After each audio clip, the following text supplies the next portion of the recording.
Потребно е да се зголеми свеста кај граѓаните за домашните и бездомните животни. Ова е пораката која дел од активистите во земјава ја упатија на Националниот ден за правата на животните.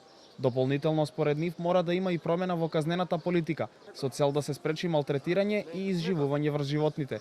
Сепак, како што велат, политичарите немаат доволно слух за оваа тема и сметаат дека јавноста е единствена која може да влијае врз нив за зголемена заштита на животните. Искрено не верувам дека такво нешто ќе се случи, освен ако не направиме некој огромен притисок врз јавноста. Меѓутоа не сум оптимист реално. Се надевам дека ќе дојдат поубави времиња за сите нас.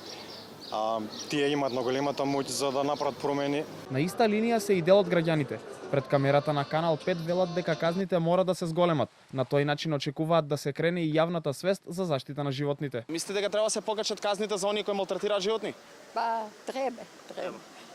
И према луѓето, и према животните. Више него сигурно дека треба да се казнува.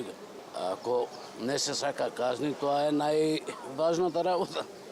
Свеста не води напред, што се вика. Треба. А дали мислите дека треба да се крене свеста кај граѓаните за да вдомуваат?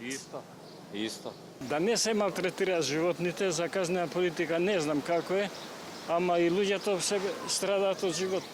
Така да треба да се води сметка во секој случај. Инаку казните за убиство и малтретирање на животни се предвидени во кривичниот законник во член 233 став 1. Законот предвидува дека секој оној што мачи животно, му нанесува непотребни болки или изложува животно на страдање, ќе биде казнет парично или со затвор до 6 месеци.